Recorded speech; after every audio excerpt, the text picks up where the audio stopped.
ಧರ್ಮಸ್ಥಳದ ಬುರುಡೆ ರಹಸ್ಯ ದಿನಕ್ಕೊಂದು ಟ್ವಿಸ್ಟ್ ಅನ್ನು ಪಡ್ಕೊಳ್ತಾ ಇದೆ. ಇಂದು ಬಂಗ್ಲೆಗುಡ್ಡೆ ಜಾಲಾಡಿರತಕ್ಕಂಥ SITಗೆ ರಾಶಿ ಮೂಳೆಗಳು ಬುರುಡೆಗಳು ಸಿಕ್ಕಿವೆ. ಬಂಗ್ಲೆಗುಡ್ಡದಲ್ಲಿ ಸಿಕ್ಕಂತಹ ಮೂಳೆಗಳನ್ನು ಚೀಲದಲ್ಲಿ ತುಂಬಿಸಿಕೊಂಡು SIT ತನಿಖೆಗೆ ಮುಂದಾಗಿದೆ.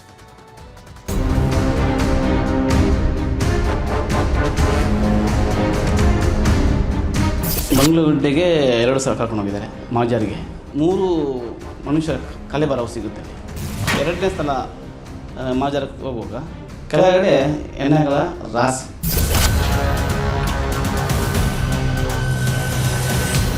ಶೋಧ ಕಾರ್ಯವನ್ನು ಮಾಡುವಂತಹ ಸಂದರ್ಭದಲ್ಲಿ 5 ಕಡೆಗಳಲ್ಲಿ ಮಾನವ ದೇಹದ ಹಲವು ಮೂಳೆಗಳ ಅವಶೇಷಗಳು ಸಿಕ್ಕಿದೆ.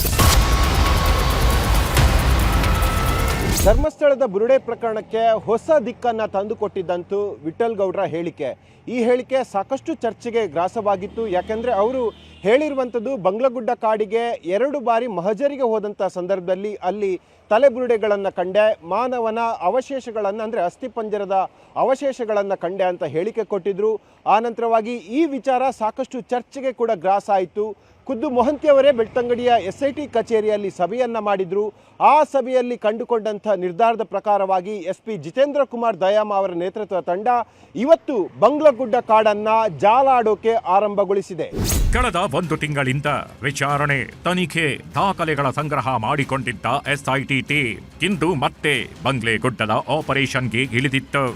ಸೌಜನ್ಯ ಮಾವ ವಿಠಲ್ ಗೌಡ ಹೇಳಿಕೆ ಆಧರಿಸಿಯೇ ಸಕಲ ಸಿದ್ಧತೆಯೊಂದಿಗೆ ಬಂಗ್ಲೆಗುಡ್ಡದ ಬಳಿಗೆ SIT ಟೀಮ್ ಬಂದಿತ್ತು.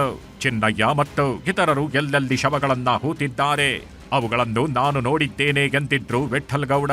ಇದೇ ಕಾರಣಕ್ಕಾಗಿ ವಿಠಲ್ ಗೌಡರನ್ನು 2ನೇ ಬಾರಿ SIT ಟೀಮ್ ಸ್ಥಳ ಪರಿಶೀಲನೆಗೆ ಅಂತ ಬಂಗ್ಲೆಗುಡ್ಡಕ್ಕೆ ಕರೆದೊಯ್ದಿದ್ರು. ಹಾಗೆ ಹೋದಾಗಲೂ 2 ಬಾರಿ ಒಟ್ಟು 8 ಅಸ್ಥಿ ಪಂಜರಗಳನ್ನ ಗುರುತಿಸಿದ್ದೇನೆ ಎಂದಿದ್ದರು. ವಿಠಲ್ ಗೌಡ ಹೇಳಿಕೆ ಆಧರಿಸಿಯೇ ಇಂದಿನ ಶೋಧ ನಡೆದಿತ್ತು. ಹೀಗೆ ಬಂಗ್ಲೆಗುಡ್ಡದ ಒಳಕ್ಕೆ SIT ಟೀಮ್ ಹೋದ ಅರ್ಧ ಗಂಟೆಯೊಳಗೆ ಅಲ್ಲಿ ಮೂಳೆಗಳು ಸಿಗೋದಕ್ಕೆ ಶುರುವಾಗಿದ್ವು. ಇವತ್ತಿನ ಶೋಧದ ವೇಳೆ ಒಟ್ಟು 5 ಕಡೆ ಮಾನವ ಮೂಳೆಗಳು ಸಿಕ್ಕಿವೆ. ಸಿಕ್ಕಿರುವ ಎಲ್ಲಾ ಮೂಳೆಗಳನ್ನು SIT ಟೀಮ್ ಸಂರಕ್ಷಣೆ ಮಾಡಿ FSLಗೆ ಕಳುಹಿಸಿಕೊಟ್ಟಿದೆ.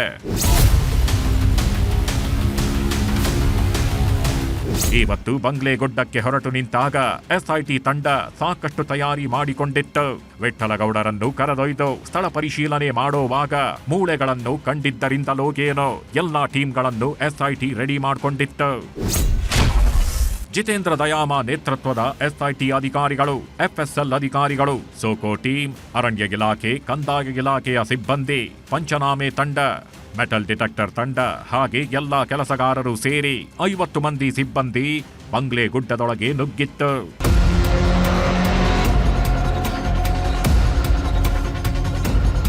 ಹೀಗೆ ಗುಡ್ಡದಲ್ಲಿ ಸಿಕ್ಕ ಮೂಳೆಗಳನ್ನ ವೈಜ್ಞಾನಿಕವಾಗಿ ಸಂರಕ್ಷಣೆ ಮಾಡಲು ಬೇಕಾದ ಸಾಮಗ್ರಿಗಳನ್ನು ಹೊತ್ತೊಯ್ದಿತ್ತು SIT.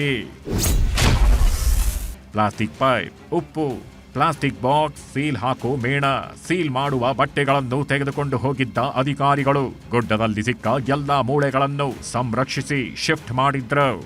ಇಷ್ಟಕ್ಕೂ ಮೂಳೆಗಳು ಪತ್ತೆಯಾಗುತ್ತಿದ್ದಂತೆ ಈಗ ಹಲವು ಪ್ರಶ್ನೆಗಳು ಮೇಲೆದ್ದು ನಿಂತಿವೆ. ಯಾಕಂದ್ರೆ ಬಂಗ್ಲೆಗುಡ್ಡೆಯಲ್ಲಿ ಈ ಹಿಂದೆಯೂ ಒಬ್ಬ ವ್ಯಕ್ತಿಯ ಅಸ್ಥಿ ಪಂಜರ ಸಿಕ್ಕಿತ್ತು. ಚಿನ್ನಯ್ಯ ತೋರಿಸಿದ್ದ ಪಾಯಿಂಟ್ ನಂಬರ್ 11 ಬಳಿಯಲ್ಲಿ ಅಗೆಯುವ ವೇಳೆ ಅಲ್ಲೇ ಸಮೀಪದಲ್ಲಿ ಅಸ್ಥಿ ಪಂಜರವೊಂದು ಪತ್ತೆಯಾಗಿತ್ತು. ಈಗ ವಿಠಲ್ ಗೌಡ ತೋರಿಸಿರುವ 5 ಕಡೆಗಳಲ್ಲಿ ಮಾನವನ ಮೂಳೆಗಳು ಸಿಕ್ಕಿವೆ. ಬಂಗ್ಲೆಗುಡ್ಡಕ್ಕೆ ಇಷ್ಟೊಂದು ಜನರ ಅಸ್ಥಿ ಪಂಜರ ಹೇಗೆ ಬಂದವು? ಕಾಡಿನೊಳಗೆ ಮೇಲ್ಭಾಗದಲ್ಲೇ ಮೂಳೆಗಳು ಸಿಗಲು ಕಾರಣವೇನು? ಮನುಷ್ಯರ ಮೃತದೇಹ ಕಾಡೊಳಗೆ ಬಿಸಾಕಿದ್ದರೆ ಅಥವಾ ಅಲ್ಲೇ ಆತ್ಮಹತ್ಯೆ ಮಾಡಿಕೊಂಡು ಸಾವಾಗಿದ್ದರೆ ವಾಸನೆ ಬಂದಿರಲಿಲ್ಲವೇ? ಹೂತು ಹಾಕಲಾಗಿದ್ದ ಮೃತದೇಹದ ಮೂಳೆಗಳು ಮೇಲೆ ಬಂದಿವೆಯೇ? ಅರಣ್ಯದಲ್ಲಿ ಗ್ರಾಮ ಪಂಚಾಯತ್ ವತಿಯಿಂದ ದಫನ್ ಮಾಡಿದ್ದಾರ? ಅರಣ್ಯದೊಳಗೆ ಶವ ಹೂಳಲು ಅನುಮತಿ ಕೊಟ್ಟಿದ್ದು ಯಾರು? ಹೀಗೆ ಹಲವು ಪ್ರಶ್ನೆಗಳು ಇಲ್ಲಿ ಮೂಡುವುದು ಸಹಜ.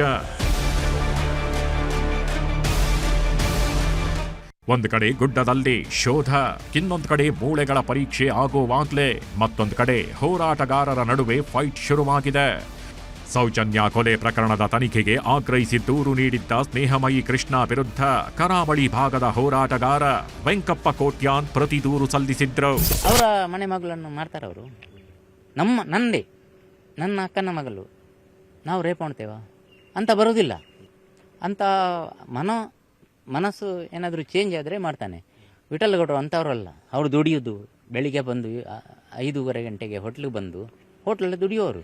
ನಾನು ದಾಖಲಾತಿಗಳ ಸಮೇತ 12 ಪುಟಗಳ ಸುದೀರ್ಘವಾಗಿ ದೂರನ್ನು ಕೊಟ್ಟಿದ್ದೀನಿ. ವೈಜ್ಞಾನಿಕವಾಗಿ ನಾನು ಏನು ದೂರು ಕೊಟ್ಟಿದ್ದೀನಿ ಅದೇ ರೀತಿ ವೈಜ್ಞಾನಿಕವಾಗಿ ಅವರು ಅದ್ರ ಬಗ್ಗೆ ಸ್ಪಷ್ಟೀಕರಣ ಕೊಡ್ತಾ ಇಲ್ಲ. ಅದನ್ನ ಮಾನ್ಯ ಜನರು ಗಮನಿಸ್ತಾ ಇದ್ದಾರೆ. ನಿಮ್ಮನ್ನು ಮುಂಪರಿ ಪರೀಕ್ಷೆ ಮಾಡಬೇಕು ಅಂತ ಸರ್ ಈಗ ಸರ್ ಎಲ್ಲ ರೀತಿಯ ಪರೀಕ್ಷೆ ಸಿದ್ಧವಾಗಿ ನಾನು ಹೋರಾಟಕ್ಕೆ ಇಳಿದಿರೋಂಥದ್ದು. ಯಾವುದೇ ರೀತಿಯ ಪರೀಕ್ಷೆ ಮಾಡಲಿ ನಾನು ಅದಕ್ಕೆ ಸಿದ್ಧನಾಗಿದ್ದೀನಿ. ಈ ಮಧ್ಯೆ ಎಸ್ಐಟಿ ತನಿಖೆ ಹಾಗೂ ಸರ್ಕಾರದ ನಿರ್ಧಾರಗಳ ಬಗ್ಗೆ ಬಿಜೆಪಿ ಸಂಸದರು ಮಾತನಾಡಿದ್ದಾರೆ. ತನಿಖೆಯಿಂದ ಯಾರಿಗೂ ಅನ್ಯಾಯ ಆಗಬಾರದು, ತನಿಖೆ ನೆಪದಲ್ಲಿ ಯಾರಿಗೂ ಹಾನಿ ಆಗಬಾರದು ಎಂದಿದ್ದಾರೆ.